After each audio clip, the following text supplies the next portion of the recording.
Looks like the clouds have parted and the sun is out, and we're ready for a postseason run and to play our best basketball when it means the most here in March. You got a lot of trust in your staff and players. I assume you're prepared for the short preps and everything. And then on the flip side of that, how tough do you think personnel-wise, scheme-wise, you guys are to prepare for in 24 hours, 48 hours? I do think the way our roster is constructed, that we're challenged to match up in a short turn. But Purdue and Rutgers, you got to figure there's whatever Vegas would say, you probably have at least an 80% chance of facing one of those teams. We played both of them twice, and we played both of them recently. So we'll be very, very familiar. Us securing the double bye is obviously a positive on numerous fronts. First and foremost, we had our compact schedule at the end of the year where we really didn't have a chance to practice. We didn't have it's just there was a lot of games in a short period of time. Everyone had one. I'm not complaining about it, but we had ours at the end. And so now, if we didn't secure the double bye, we wouldn't have this day to kind of regroup and self-evaluate and reflect. Where now we do. So hopefully, this will give us a chance to identify some things that we need to tweak, fix, or whatnot, and keep it moving. Yeah, Dusty, you haven't been one to, if the ball goes in, good. If not, that is what it is. Trey didn't play the final 13 minutes yesterday, approximately. Okay. I imagine it's not probably just because he was missing shots. I wonder, what was it that, why didn't he see the court late? And the bigger picture with Trey, 6 out of the last 7 games, he's been like 10 or fewer, turnovers up, assists down, not shooting it as well. Well, just the final, someone said 12 earlier. 12:48. Okay, 12:40. I'll address that first. We went with a lineup, and that lineup went on a 14-0 run and showed a spark. Each team has flaws, and when you're constructing a team, sometimes you don't know what your flaws are going to be, and sometimes you're very well aware and you think you can overcome those flaws. We don't have a great ability to get in the paint individually, get a piece of the paint, create offense. You saw the dump down for Vlad, and this makes it even more impressive what Vlad's been able to do, that he doesn't receive very many of those dump downs or lob passes where he just has to catch and finish it. And LJ was able to get in the paint, and as I'm watching the film last night, I'm thinking, man, I wish we could have gotten him more minutes earlier in the year. But then you think about it, and you're like, okay, you're 6-0, or you're 12-2, and you're in a one possession game, and the conference championship's on the line, and you're in a position you probably didn't think you'd be in. Do we really try to win this game, or do we think, hey, maybe in March we'll be playing better if we give these 2 or 3 guys more minutes? And so we chose to try to win that game on that night, to stay in the fight, to stay in the hunt. And so he hasn't played the heightened minutes that he's getting now, and so this will help him. Every decision we make is a gamble, is a risk, and we chose to ride the veterans when we were in those situations. So looking back, I wish we would have had a bigger margin, and we could have played more guys and got them more experience in Big Ten games, but we weren't able to do that. So LJ was able to get in the paint, and we rode that group. And then the last 4 minutes, I wanted to look at Fat and those guys, and give LJ just more opportunity, more reps, more possessions. So we need Trey to play like Trey if we're going to be at our best.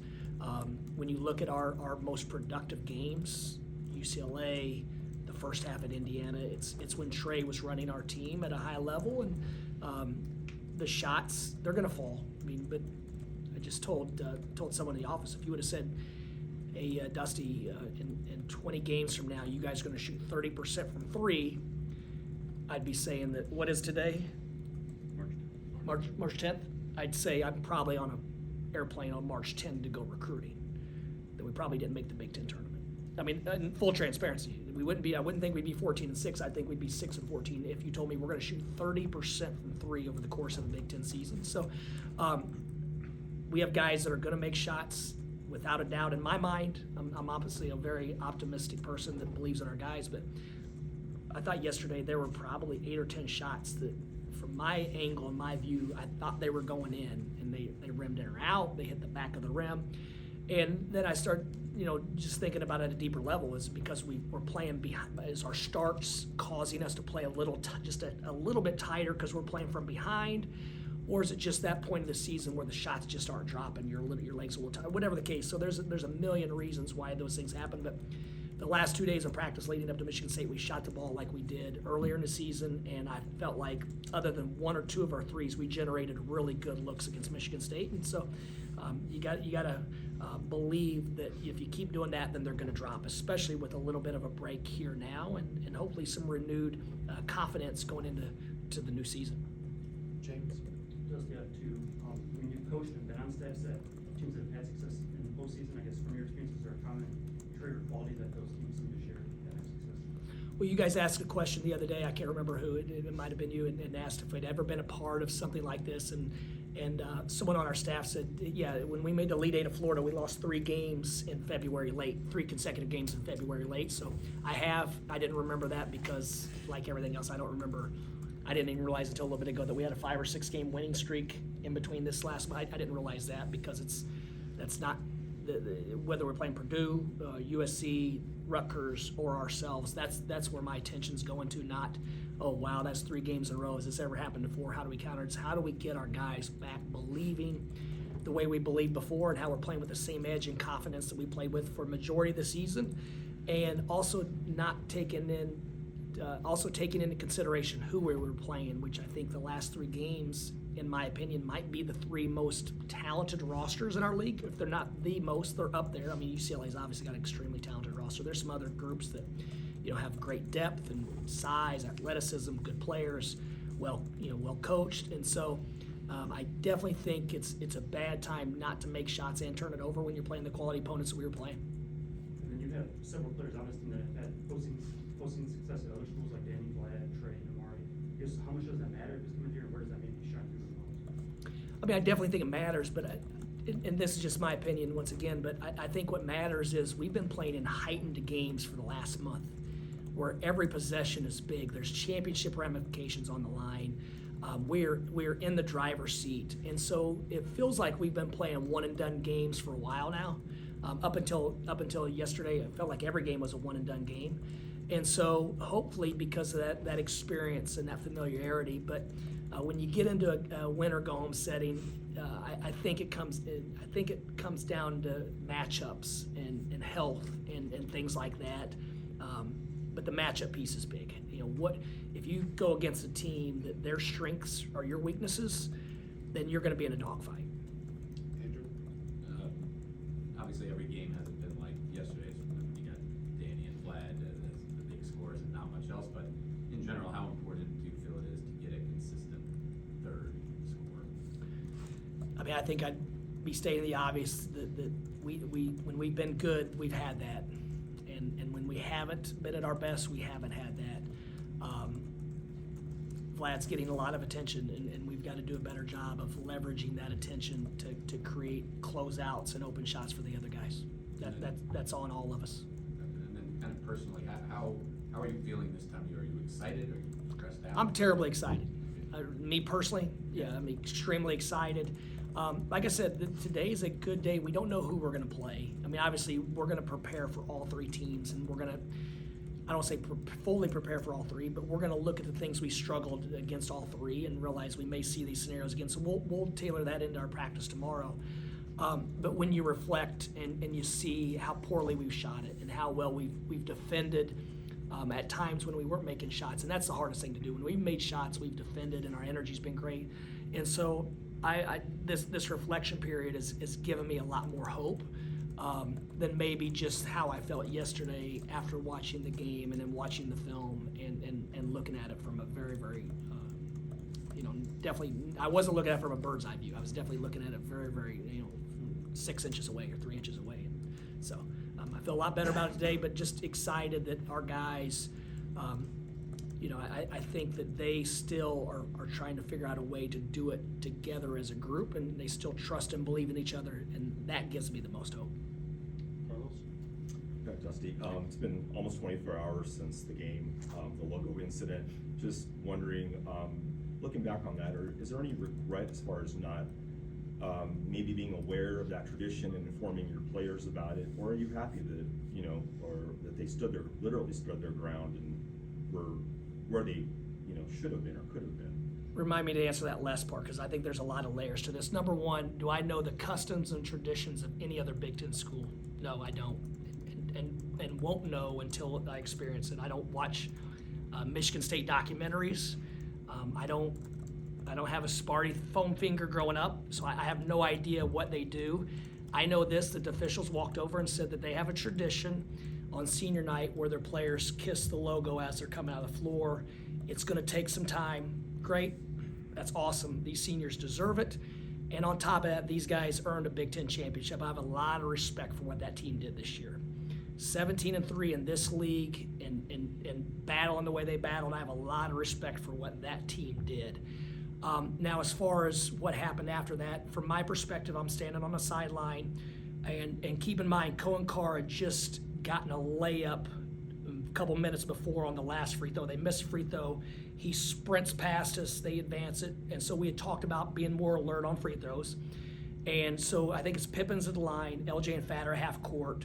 I think Frankie Fiddler comes out of the game, kisses the floor, hugs his teammates. This is a little bit fuzzy. This is all just off memory. This wasn't on the TV copy. No issues whatsoever. Kisses the floor, goes out, does his thing. I think maybe they're subbing in for another senior at that point, and our guys, Fat and LJ, are standing at the exact spot they were when Fiddler kissed the floor, not doing anything other than just standing there. And then out of the blue, they're still standing at half court, and the Michigan State player comes up and two-hand shoves them in the chest. Now, the Spartan logo is about a third of the court. The game is going on. I didn't know that this happened like during the game. And so if we needed to back them up to the other end or put all of our guys on an offensive, I don't know what we were supposed to do in that situation. I know that we had two freshmen standing at half court, and they're respectful, great dudes. And obviously, like I said, this was not the first person that came out and kissed the floor. We'd already agreed to the officials and whatnot. And so, yeah, that's my perspective on it. I'm very proud that our guys didn't retaliate in a different manner that could cost them playing in the Big Ten tournament. To have that self-restraint and self-discipline and realizing that they're representing Michigan the way they do. So I was very proud of that moment, because that could have gotten really, really ugly. Have you talked to the team about that? Have you gone over that incident, and what would you do next year? Next year, I'd like to have the lead. Next year, I would say, hey guys, move back 5 feet. I mean, once again, like, this is competition, man. We're playing a game, and our guys are standing at half court, like, and once again, it wasn't as if Frankie Fiddler's coming out of the game, and it was just something happened during that. And this is a long period. You guys have the time, but it's 3 or 4 or 5 minutes. They never moved. A player had already done it. So I mean, what I would tell them differently, like, keep your antennas up for whatever that behavior was. I'd ask them, hey guys, move back 10 feet on defense, because they're so fast in transition. I'm giving them credit for that as well. I tell our guys to move back 10 feet. But as far as knowing the positioning we're supposed to stand and things like that during Michigan State Senior Day, I wasn't aware. If Netflix, that's never popped up in my, what they call queue. It's never popped up in my queue if it's Netflix or Prime or whatever the case. So, but once again, I don't think it was a big deal either. I mean, like I said, I was just proud of our guys to show the restraint that they did and not make it an issue that could cost them playing in the Big Ten tournament. Alejandro? Dusty, before the year began, you talked about how you thought this team would improve more than most because of all the newcomers and the staff. At this point, do you feel like that's happened? And if not, maybe a victim of its own early success, as you were mentioning earlier? I think we're a victim of what the scoreboard said at the end of the games. Elaborate on that. Would we go 3 of 24 from 3 yesterday? If we go 9 of 24 from 3 yesterday, we win the game. And are we a better basketball team because those shots went in? Yeah. Are we better than we were? Absolutely. We're much, much better. Is the competition and the opponent quality much greater? Without a doubt. Yeah, I mean, I'm just thinking, I'm thinking about our players, how far, Danny Wolf, Vlad Golden, Namari Burnett defensively. Reuben Jones has just had he's had a tough stretch where he's been injured or healthy since the day he came on campus. And up to this point, he was a very durable player, always played through injuries in North Texas, played a lot of games. Obviously, Roddy Gell, he's not been the same player he was earlier in the year. And I still believe in Roddy, and there's going to be some real bright moments for him. I told the story of Mike Forrest. I shared this with the team. Mike Forrest was with us our first year at FAU. He was a local kid, and we begged for him because he had the characteristics of a champion. We'd never seen him play live other than film, but we knew how hard he worked. We knew his reputation in South Florida. We thought he would give us a little bit of credibility, and he had some really good options to go to other schools. We came in late and somehow convinced him to join us at FAU, and he was probably our most important piece for 4 years. Most consistent worker, did everything right. I mean, the kid is he's a 10 out of 10 in every facet. And his fifth-year senior year, and he got passed up by Davis and Martin and Boyd and some of those guys for minutes and whatever, and he struggled. I mean, he had a tough senior year, and something happened before the Tennessee game where he kind of found his groove and his rhythm. And we don't beat Tennessee to have the opportunity to go to the Elite Eight if he doesn't go off in the second half. Got one to go in, and you could see the light went, his eyes lit up. And literally, it was bang, bang, bang in a game where we couldn't score. So me being the optimist, I believe it's part of being a basketball player. You're going to go through tough stretches. It's not always going to be butterflies and whatever the case. So I believe that Roddy or one of those other guys, they have a Mike Forrest moment if they stay the course and they continue to believe and find that whatever it is in them that makes them special and unique. You've had, 30-some-odd games to update. Why are you guys turning the ball over more than you would like when you look at it? Yesterday, there was a few poor decisions in heightened, intense moments, and then I think we had 4 offensive fouls on illegal screens, where we haven't done that very often. I mean, I can't remember another game where we had 2 illegal screens in the same game, and we have been imploring our guys to be better screeners and whatnot. So why, there's some things that I believe, but I don't think there's an easy answer to it. You think Wolf was? I'm sorry. Wolf, the first time he was good in the second half, but not so much in the first. Do you think he was pressing? What did you say to him at the half? You'd like to get him, obviously, I don't think I had a message for Danny at the half, just from my view, and I haven't studied the numbers because even when the game's out, when the game's 20, Michigan State plays differently than they do when they're up 2 as well. So there's a lot of, it's not, you can't just look at a spreadsheet and draw a conclusion, but Danny Wolf, late games, last 5-minute games, second half, as the game goes on, his level of aggression and assertiveness changes, and these are just my eyes and film watching. And so why, I don't know why that is. I mean, it's a good thing because I'd much rather have that than the guy that's banging in threes the first 5 minutes of the game and in the last 5 minutes gets tight and can't perform.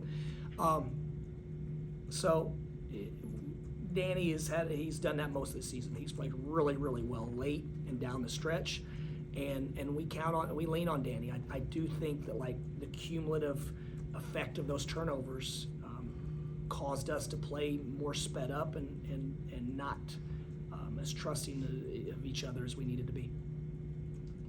You talked about LJ earlier. He's obviously earned a lot more trust lately. How far has he come when it comes to defense, rebounding, those sorts of things that could keep him on the floor when things are going well? He's made progress. He's gotten better. Is it at a championship level? No. I mean, he made a couple errors. He made a couple freshman mistakes, but he acknowledged them right away. They registered as soon as they happened, which is a good thing. Sometimes freshmen make a mistake and you correct them; they have no idea what you're talking about. So he acknowledged the mistake in real time immediately after it happened, and so that's where the experience comes in, where he's really, really close to eliminating a lot of those mistakes. But I think that's just when you check in a game of that magnitude, and you guys saw the environment. things are happening a little faster than practice or a little faster than they were maybe even in pre-conference. So he's really, really close to eliminating a lot of those, but he brings some real unique things to our team that I think only he's provided at times. We'll close with Charles, James, and then Jonathan. Yeah, going off what you said about needing a little bit more from Roddy and Amari and Trey, how do you balance instilling confidence in them, but also making it clear that you need more from them going forward? Make sure that they know that we believe in them and we haven't lost faith and we know what type of players they are and thinking back to the good moments and just to stay fresh of what they were doing to help your team win, but also letting them know that like you don't have to come out and score 30 to help this team win. Just make a hustle play, get an offensive rebound, the Wisconsin game. A lot of people talk about the 4-5. That was the game where the Blad and Danny found a real rhythm together. And the thing that jumps out in our staff's mind are Roddy Gale's verticality late in that game to save a big basket. And those are the moments that you got to hang your hat on when the shot's not going in. There's so many ways in basketball to impact the game other than making shots and whatnot. So just letting those guys know that they have a big role in this team and we believe in them and we need them, because if they don't, then we're not going to play very much longer. And so our success is dependent upon them having a big role in this team. Jay? Dusty, I think the Big Ten awards get announced tomorrow. I'm sure Danny and Vlad both are deserving of recognition. Can you just pick that up? Yeah, I mean, when you look at, and I don't know, do they look at conference stats or conference production, or is it overall production? I don't even know. I think it's both. It's both, okay. When you look at Vlad's Big Ten conference production, at 19 and whatever it is, 7 or 8 rebounds and whatever the case, it's incredibly impressive. And then the same with Danny when you look at the double-doubles. And so I'd be shocked if those guys didn't walk away with some nice awards, and especially, I think we're tied for second with Maryland. Maybe is it just 2 teams tied for second? So I think we're 3 seed. So for a team that finishes in the top of the standings and playing such meaningful games all the way to the final week, I can't imagine those guys aren't rewarded accordingly. I think there's a media poll and a coaches poll, so I'm excited to see those guys, get the rewards that they deserve. And going back to Charles, kind of moving out what he asked, I guess there's the narrative that teams rise and fall with guard play in the tournament time. I guess are you a believer in that? I guess just how do you get the most out of your guys? I mean, it's one of the great cliches of sports. I think teams rise and fall with good play. I think back to the best runs I've been on. There have been games when the big men had monster games, and there are games when the guards took over. But playing good, solid team basketball and on the floor, whether it's your point guard or your power forward, just getting really good, sound leadership on the court is important this time of year. So I don't want to put that pressure on. If we lose, it's because of our guards. If we win, it's because of our guards. We need to play much better as a unit, and if we keep advancing and play many more games, it's going to be because we had good guard play and we had good play up front. You've been without Sam for a decent bit now. What have you found yourself missing what he gives you, and how effective you think that replacing that? Sam, Yeah. I mean, even look at Rutgers on the road. Just his ability to stretch the floor, his ability to be a threat and have to be accounted for at all times, and then that's not even taking into account his ability to bang in 2 or 3 straight threes to separate. I mean, even earlier in the year when we had some games with margins, when we go back and look at the clips from those games, a lot of them, Sam was a big part of the separation, going from 12 to 20 quickly or whatever the case. And so, and then obviously the minutes, the wear and tear, Will Cheddar's in foul trouble yesterday, so now you're basically playing Vlad and Danny until the wheels fall off without a break, and Michigan State's running in 4 or 5 different big combinations, so they're going against a fresh body at all times. And so without Sam, we don't have that 3-4 backup position that stretches the floor, makes shots, and Sam had become a pretty sound defender. I mean, part of it was his reputation coming into it. They went at him. They when they got the switch, they went at him, and credit him for making the improvements where they weren't very efficient going at him, and his rebounding was getting better. And so, yeah, that's been a loss, but I'll stick to every team has had illnesses and injuries and whatever the case, and we're going to coach the team that's playing. Okay, Coach. Thanks, guys. Appreciate it.